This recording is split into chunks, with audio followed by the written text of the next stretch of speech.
যে বর্তমান সময়ে শেখ হাসিনার রেজিমের এই যে এতগুলো ডকুমেন্টেড আনডকুমেন্টেড হত্যা, যার বয়স হচ্ছে 14 থেকে 24 বছর বয়সের আমার দেশের শিশু সন্তান, তাদেরকে যখন শুট টু ডেথ করে ফেলা হয়, তারপরে যখন কেউ এই প্রশ্নটা উত্থাপন করে জঙ্গি হামলার সম্ভাবনা আছে কিনা, জঙ্গি উত্থাপনের সম্ভাবনা আছে কিনা, অথবা বিএনপি হেফাজতে সব দখল করে নেওয়ার সম্ভাবনা আছে কিনা, তাদের উদ্দেশ্যে আমি পাল্টা প্রশ্ন করতে চাই যে আপনার মনের মধ্যে কোন ডেভিল, কোন আজরাইল বসে আছে, আপনি তাকে প্রশ্ন করেন।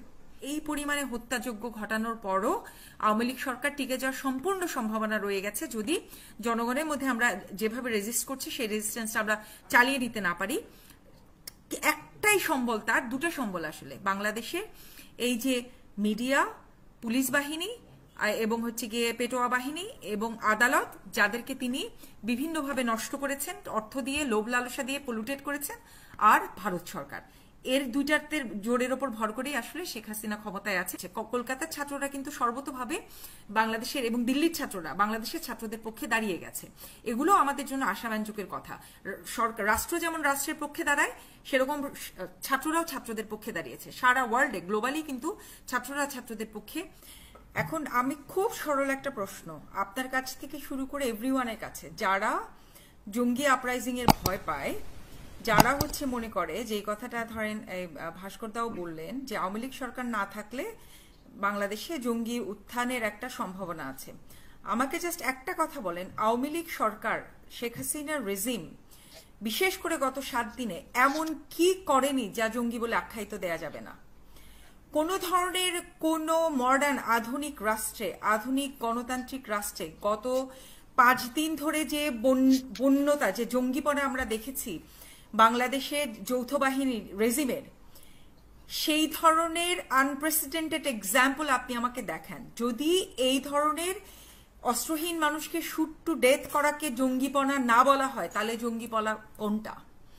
জঙ্গিপনা মানে কি শুধু চাপাতি দিয়ে, মেশাতি দিয়ে কুপায়ে হত্যা করা? যদি সেটাও আমি ধরি যে জঙ্গি বলতে আমি বুঝি একদল ছেলে মেয়ে, শুধু একদল ছেলে চাপাতি দিয়ে মেশাতি দিয়ে কুপাচ্ছে, কি পরিমাণে, কি অসংখ্য রকম ছাত্রলীগের হাতে যে মাসাতিগুলো ছিল, যে চাপাতিগুলো ছিল, যে ভিডিও ডকুমেন্টগুলো লিক হয়েছে, আমরা দেখি নাই? তাহলে আর কোনটাকে আসলে জঙ্গি বলবেন? আর নতুন করে জঙ্গি হামলা কোনটা হবে? বাংলাদেশে এই মুহূর্তে গত 4-5 দিনে যেটা হয়ে গেল সেটা হচ্ছে গিয়ে বাংলাদেশের রাষ্ট্রীয় বাহিনীর তত্ত্বাবধানে একটা জঙ্গি হামলা।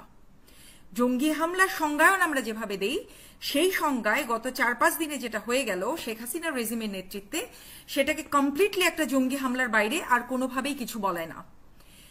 নিরস্ত্র ছাত্রদের উপরে সম্পূর্ণভাবে ছাত্রলীগ এবং যৌথ বাহিনী হামলে পড়লেন, বিজিবি এবং পুলিশ বাহিনী মিলে হামলে পড়লেন, যে হামলাটাকে সম্পূর্ণভাবে জঙ্গি হামলা বলা হয়। তাহলে এইটাকে যদি আপনি জঙ্গি হামলা না বলেন, একটা ইউটোপীয়, একটা কল্পনার জঙ্গি নিয়ে আমি কি করব? আমার চোখের সামনে যে জঙ্গি হামলায় সন্তানরা মারা যাচ্ছে, আমার সন্তান, আমার ছেলে মেয়ে, আমার ছোট ভাই বোন মারা যাচ্ছে, মারা গেল, সেটাকে যদি আমি জঙ্গি হামলা বলে কন্ডেম করতে না পারি, একটা কল্পিত জঙ্গি হামলার ভয়ে, তাইলে আমার নিজের বিবেক বুদ্ধিকে আসলে প্রশ্ন দেওয়া উচিত যে আপনি আসলে কোথায় আছেন। একটা ইউটোপীয় জঙ্গি হামলা বাংলাদেশে হবে, অথবা একটা ইউটোপীয় কল্পনার একটা জঙ্গি উত্থাপনের আমরা একটা কল্পনা কল্পিত করে নিয়েছি। কেন? কারণ শেখ হাসিনার রেজিম এই কল্পনাটা আমাদের সামনে ঝুলিয়ে রেখেছে, ওই জন্য আমাকে ওইটা ট্রাস্ট করতে হবে। ওইটা ট্রাস্ট করে বর্তমানে এক্সিস্টিং যে জঙ্গি হামলা হচ্ছে, বর্তমানে এক্সিস্টিং যে জঙ্গি হামলা তার সমস্ত ক্রাইটেরিয়া নিয়ে হাজির হয়েছে, যেটা রাষ্ট্রীয় তত্ত্বাবধানের যে জঙ্গি হামলা, সেটাকে আমাকে সম্পূর্ণ ডিনাই করতে বলছে। আমি তো ভাই, যে কোনো মানুষ, সুস্থ যুক্তিবুদ্ধির মানুষের বিষয়টাকে এভাবেই দেখা উচিত।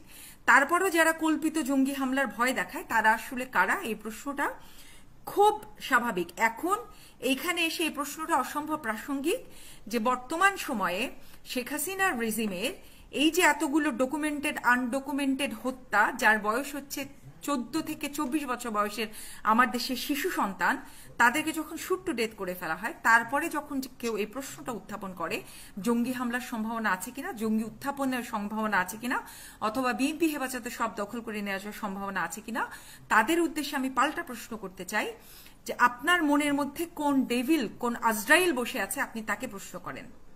এগুলি কোনো হিউম্যান রাইটস এর কোশ্চেন হইতে পারে না। এই ধরনের চিন্তা ভাবনা, ন্যারেটিভ হচ্ছে সম্পূর্ণ হিউম্যান রাইটস ভায়োলেশন রাজনীতির তৈরি করা ন্যারেটিভ। আপনারা বিবেক বুদ্ধি বন্ধক দিয়েছেন, তারা আমরা জানি।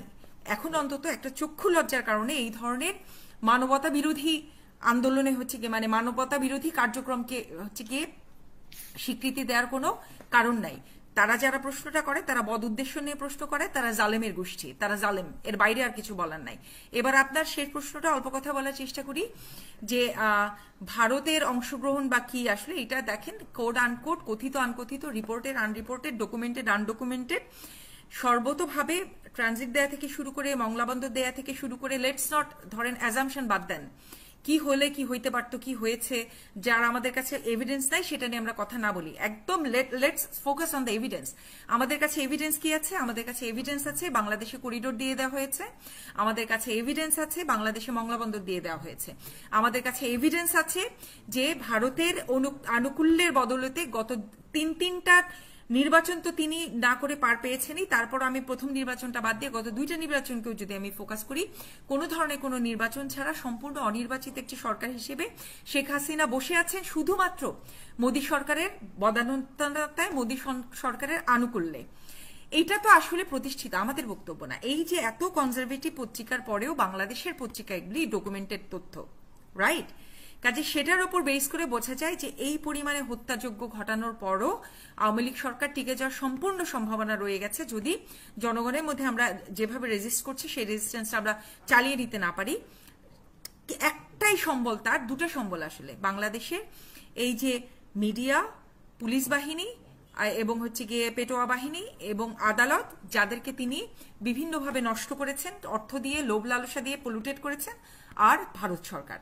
এর দুইটাতে জোরের ওপর ভর করেই আসলে শেখ হাসিনা ক্ষমতায় আছেন। তার তো আসলে ক্ষমতায় থাকার না নৈতিক অধিকার আছে, না হচ্ছে গিয়ে রাষ্ট্রীয় অধিকার আছে, না হচ্ছে কোনো ধরনের কোনো মানে তার ভ্যালিডিটি, লেজিটিমেসি সমস্ত কিছু তিনি হারিয়েছেন। এখন যে তিনি ক্ষমতা আছেন সম্পূর্ণ গায়ের জোরে, এর বাইরে আর কিছু না। হাসিনা আপা।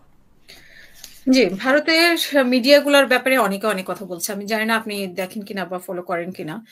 আমি আসলে ভারতের মিডিয়ার ব্যাপারে অত উৎসাহী না। যার জন্য আমি আপনার কাছে জানতে চাচ্ছি যে আমাদের দর্শকরা যে বিভিন্ন প্রশ্ন করছে বা কমেন্টের বক্সেও আসে যে ভারতের মিডিয়া মানে মিসগাইড করছে, অনেক কিছু প্রকাশ করার চেষ্টা করছে যেটা আসলে বাংলাদেশে হচ্ছে না। এই ব্যাপারে আপনার কিছু বলার আছে কিনা?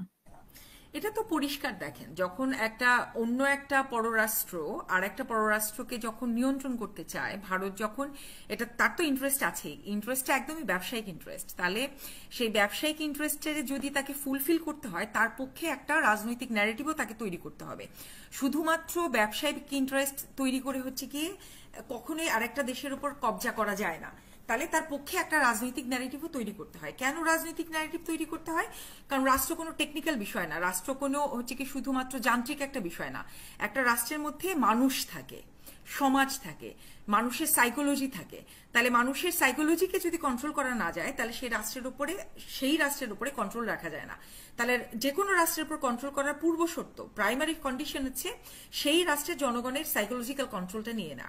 তাই সেই সাইকোলজিক্যাল কন্ট্রোলের টুলস হিসেবে, পিলস হিসেবেই হচ্ছে এই সমস্ত প্যারাসিটামল, বিভিন্ন ওষুধপত্র খাওয়ানো হচ্ছে, অ্যান্টিবায়োটিক খাওয়ানো হচ্ছে, যেটাতে হচ্ছে গিয়ে আপনার মোদী সরকারের বা ভারতীয় সরকারের যে পলিটিক্যাল ন্যারেটিভ, যেই পলিটিক্যাল ন্যারেটিভ সম্পূর্ণভাবে হচ্ছে শেখ হাসিনা রেজিমকে অ্যানাবল করে, সেটাকে প্রমোট করবে দেশের মধ্যে। কাজে ডেফিনেটলি তারা তাদের হচ্ছে কি দেখবে। অ্যাট দ্য সেম টাইম এই মুহূর্তে সিটিজেন জার্নালিজম খুবই প্রমিনেন্ট। এই যে আমরা যারা, আমাদের কোনো ধরেন প্রাতিষ্ঠানিক জার্নালিস্টের অভিজ্ঞতা এগুলি না থাকার পরও বিভিন্ন টক শোতে যে ভয়েস রেস কেন করছি, আজকে আপনার এখানে কেন এসছি, বিকজ সিটিজেন জার্নালিজমের দরকারটা এই জন্যই এখানে prominent. At the same time আপনি দেখবেন ভারতের ইউটিউব চ্যানেলগুলো কিংবা বিভিন্ন প্রতিষ্ঠানগুলো, সিটিজেন জার্নালিস্ট যারা, সিটিজেন জার্নালিজমের যে চ্যানেলগুলো আছে ভারতে, সেটা কিন্তু ভারতের ছাত্রদের পক্ষে।